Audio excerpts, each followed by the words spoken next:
misery is a little dramatic, but it wasn't fun. I did have one moment of panic. Those supplement burps, though.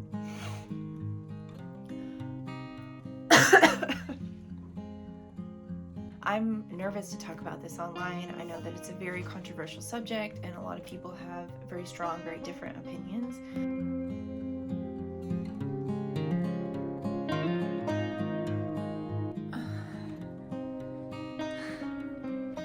You want lunch? Yeah? You ready to come back?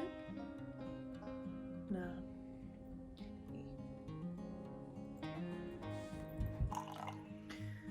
Whew. Already had, I think, sufficient caffeine today. Oh. How do I say it? Okay, this is not the part that matters. Hi there, my name is Geneva. Welcome to the Toss and Eva YouTube channel, where I share about what is possible in marriage, taking food into your own hands, and living well. First off, I want to say that those in our family who were suffering from more severe symptoms than we were have seen improvements since my last video. So a big thank you to any of you who offered a thought or a prayer on their behalf. They are trending towards health, which we're all very grateful for. Today, I'm going to talk about getting COVID. And I know that this is a very controversial topic in society at the moment, and there's a lot of parts of this conversation that I think are, what do I want to say about that? Where do we want to start with this? What happened was, so I know that at this point in the game, this is not a new conversation. Everybody's been talking about it almost nonstop for quite a while now. But I did find that when we got sick, there were a couple of things that surprised us still, and that we learned along the way. I want to make this video to share our experience and what we learned and what we were even surprised by, in the hopes that if it would make a difference to anybody to offer that it does. I want to make it clear that I'm not trying to have a medical conversation here. I'm not a doctor or a medical professional, and I think that it's very much on the individual and the individual healthcare practitioner to work together and learn what will be an appropriate way to treat and prevent this disease, case by case. And in addition to the lessons that I'm going to share that we learned through this process, I think the bottom line is that each of us do what we know to do to prevent and handle this disease if it comes our way. And all that being said, I think even those of us outside of the medical community can definitely have a conversation about health. And there are things that we can all do to support our baseline health that are a positive thing to have in your favor, no matter what disease or condition you may face. So I'm going to share the experience that my husband Thomas and I had with getting COVID, and any details or information left out was done so intentionally to protect privacy, both our privacy and that of the other members of our family. I have my notes here with me where I journaled through the experience and wrote down our symptoms and what happened and what, kind of what it was like. So I'm going to go there and reference that. It was a little ways back now, thankfully. I'm going to use the term COVID as the most frequent way that I name this thing, but I know that technically there's a distinct name for the virus and for the disease, and I don't know if it's even necessary to say that. Okay, so the first day that we knew something was off, Thomas had more symptoms than I did. He had an ache in his side. He had a slight fever, and just generally could tell that he was, coming down with something. And I started to feel similarly about half a day after, I would say. This is actually the first thing that surprised me, was that I over the last 2 years, as we've been,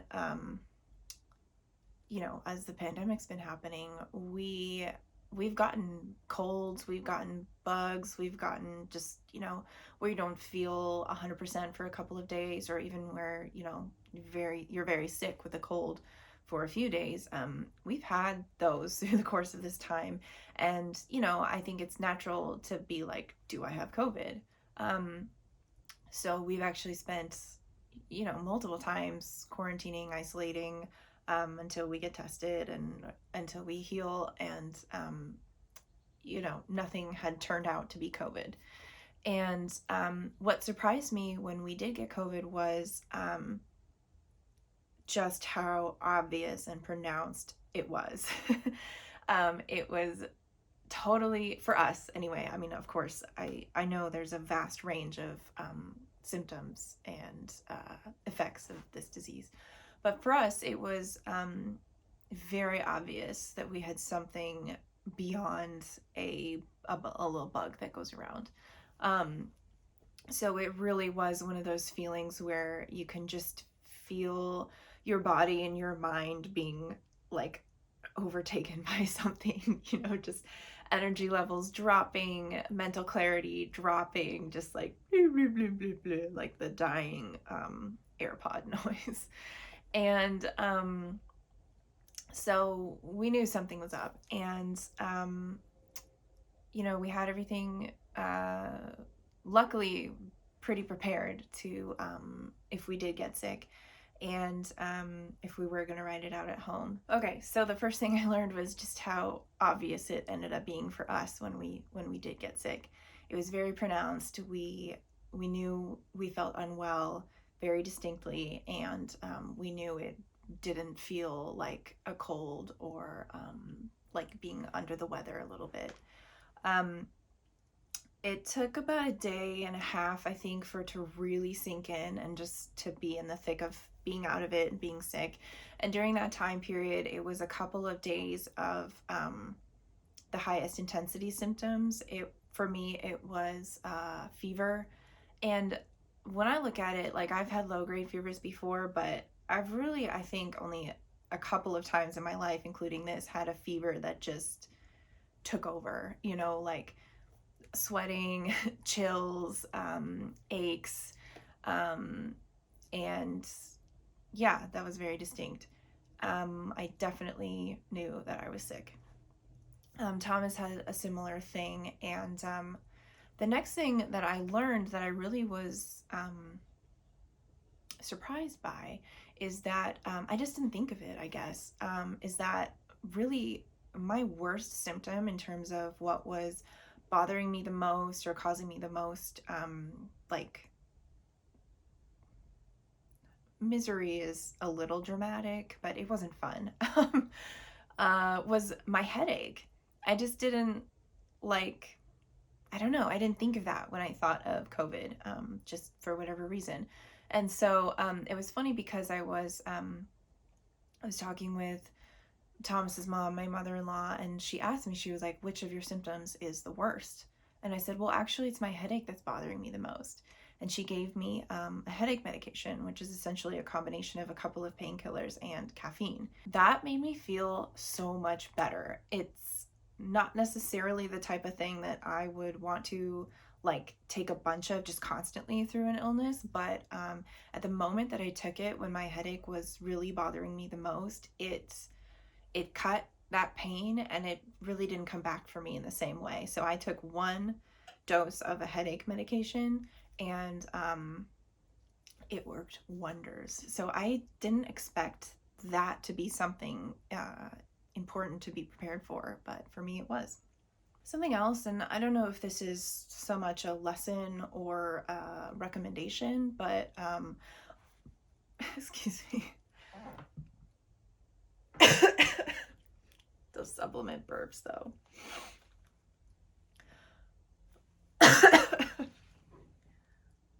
Something else that I would maybe recommend if you ever do get sick is to journal through the process.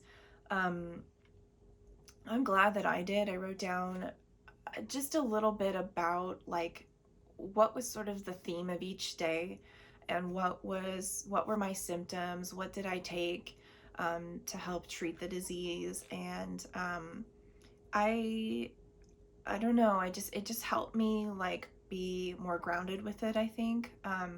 I did have one moment of panic um, when we were sick where and I don't mean to say like I wasn't worried about it the rest of the time. We were very intentional and very we took care with it. We know how important it is to get through this disease if you do get it. But I would say the one moment of fear or panic that I had was like in the middle of the night on the first really feverish night.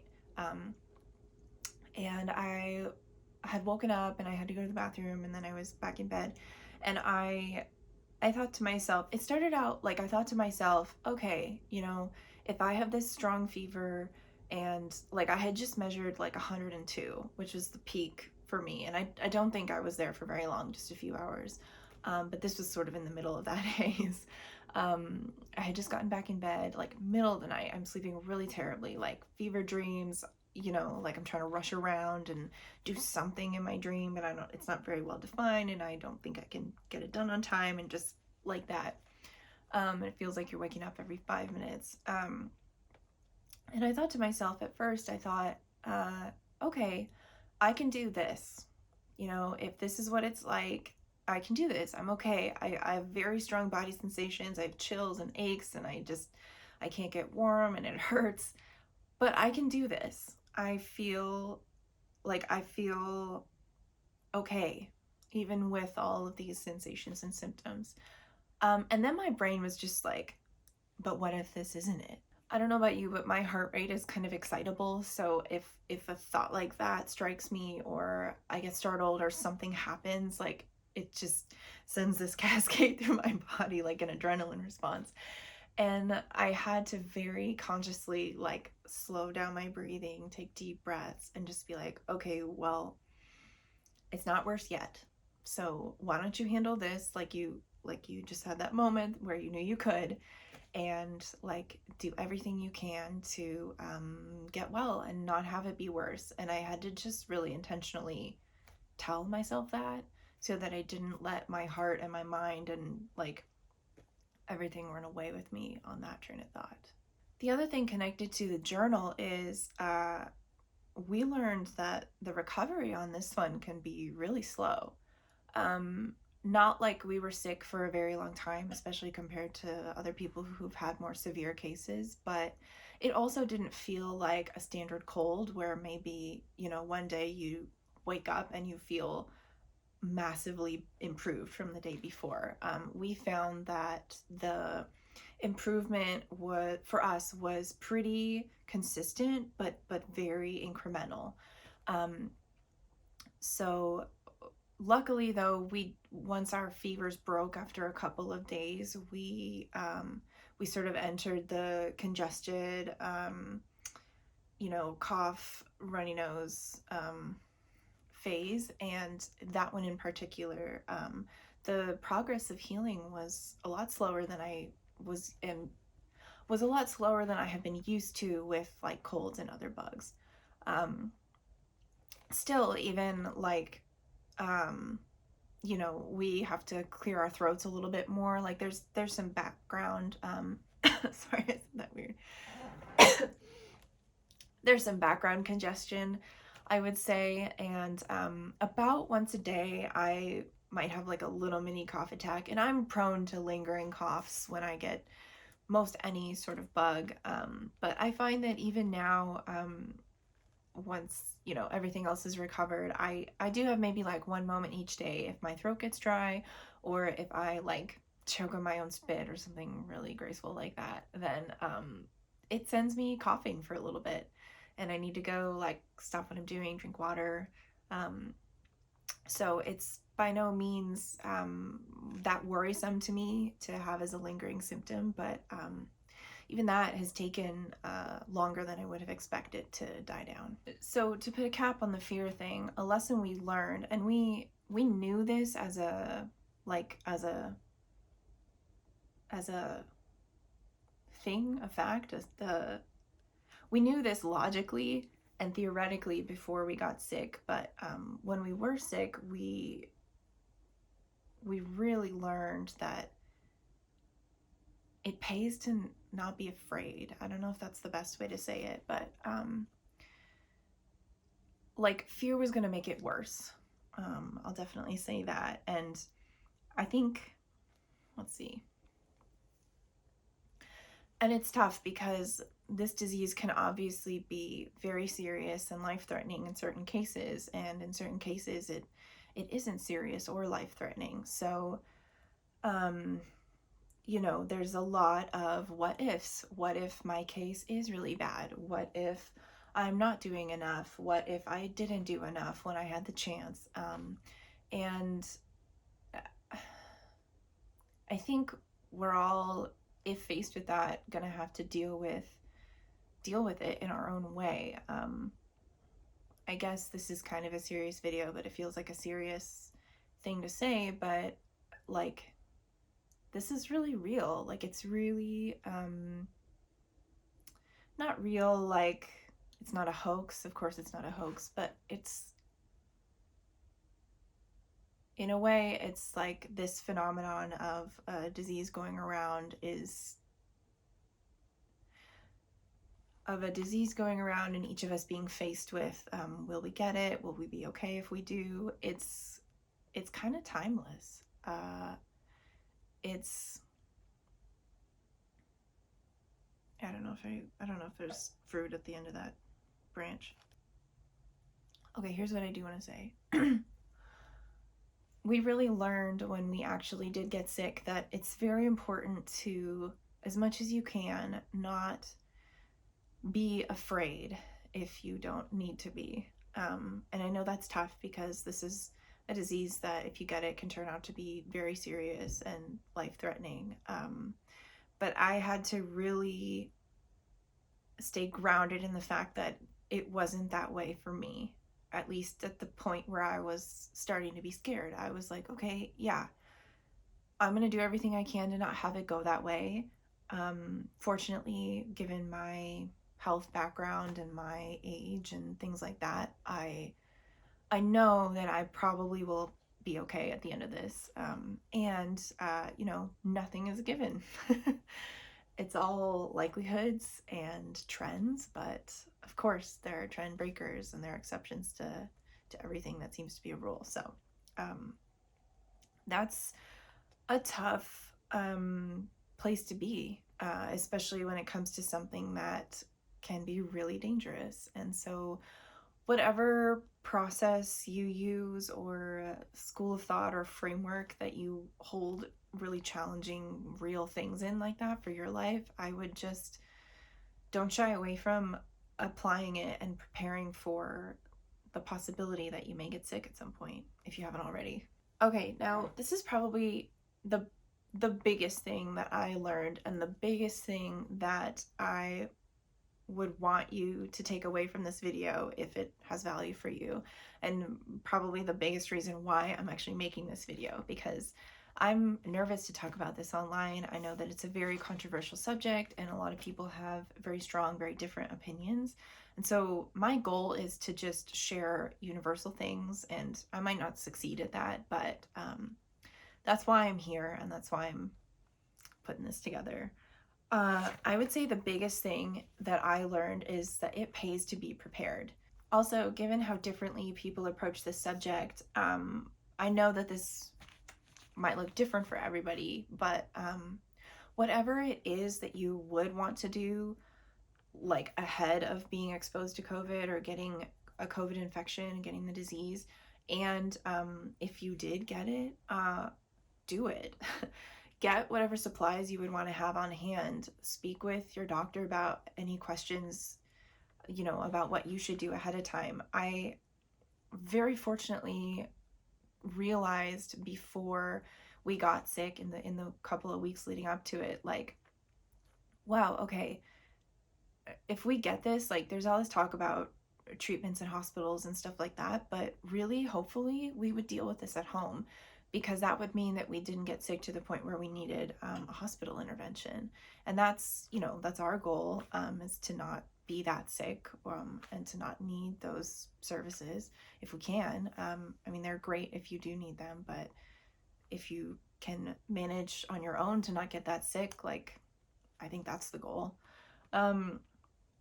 So yeah, spend the time, spend the effort. I know that it can be uncomfortable, but there may come a time where you may find yourself at home sick, and I think that it made a huge difference. I know it made a huge difference for us to know that while we were in that state, I mean, we weren't in any danger personally, but we weren't up for much of anything. I mean, a few, like, starting a little ways in, when we had to go get more groceries and stuff like that, we utilized like Walmart, curbside pickup, and that was a great service. But knowing, at least to start out with, that we had everything we would want at home, made a huge difference. So whatever prevention or treatment you would want to have on hand or utilize before any possible, more medical interventions that hopefully you wouldn't need if you did get sick, it's a really critical time period. Like a lot of things, I've heard that early treatment makes a big difference for COVID. And so you just don't want to let it run rampant in your body without anything else, supporting your fighting it. And I'm not the one to say what that should be, or, that's on you. But please do it. Please do whatever it is that you would want, because it made a big difference for peace of mind. It made a big difference in that as soon as we felt sick, and as soon as we thought it was COVID, and as soon as we were, got the confirmation that it was COVID, we were acting on it right away. In fact, when we got tested and met with the doctor, he told us his, recommendations for how to get well, and we were able to just be like, we're doing almost all of that. And it was making a big difference. Honestly, by the time we got tested, we were feeling a lot better. It just took us a couple of days to book the appointment and to get in, and and we knew we were set up to be at home and everything before that. So it was mostly just a confirmation that we were indeed sick with COVID. We would have been really surprised if the result came back negative, actually. Okay, those are the lessons. I don't know if I've coherently shared what it was like for us and what our symptoms were. So let me see if I can do that now. From my journal, it looks like the first day I wrote coming down with something was the theme of that day. The second day I wrote the thick of it. The third day, on the upswing, but I would say that was just from the feverish part. We still had a few more days of pretty intense symptoms. They just kind of shifted out of like the fever, headache, achy, chilly, haze, and more into like congestion, gunk in your throat, cough. So definitely still sick, but just not so just wiped out. So what is that? 1, 2, 3. The fourth day, trending toward normal. The fifth day, things are shifting. I think that was really when the secondary set of symptoms sunk in. Yeah, so it was like the fourth and fifth day where things really shifted. No more fever. The cough set in. Oh, that's something else that I forgot to mention that we were surprised by, but the lack of appetite was real. I don't know if I'd heard of that as a symptom. I'd heard about like fatigue, I guess, and like aches and stuff like that as sort of like the systemic symptoms, but yeah, it was a long stretch of not having a normal connection to food. And I didn't really have the taste, smell being affected symptom. I know other people who have, but I think mine was maybe a little deadened, but that, to be honest, might have just been a direct effect of the congestion that I had. But still, like, feeling like you didn't really need food, or feeling like you didn't need a lot of food. It took a long time. I think even like 2 weeks for that to start to feel more normal.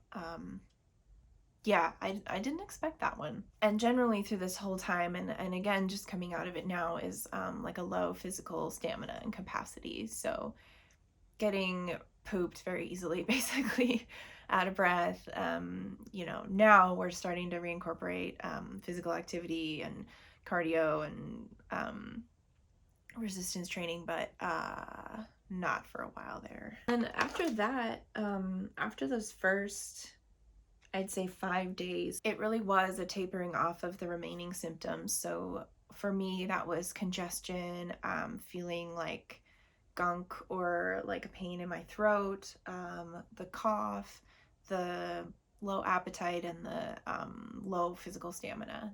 Those were the things that just, like I said, it wasn't like I woke up and I was like, oh, I'm back. Like, it really just little by little, day by day, improved. And it wasn't, so it was a little frustrating almost. On the one hand, we were just like so grateful that it seemed like the worst was over, and we were doing our best to make sure that we didn't have any like relapses or anything else come up.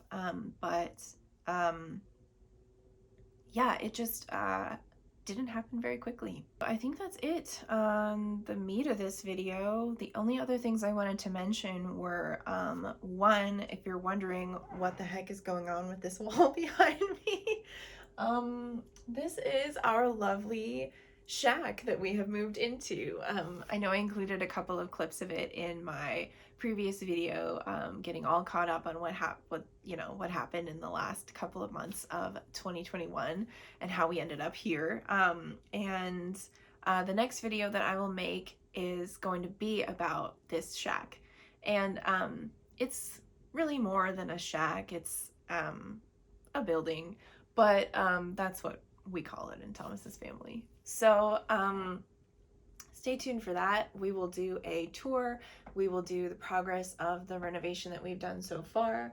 We will talk about the plans for the renovation, including dealing with this business. And I hope you stick around and look forward to that. What is the other thing?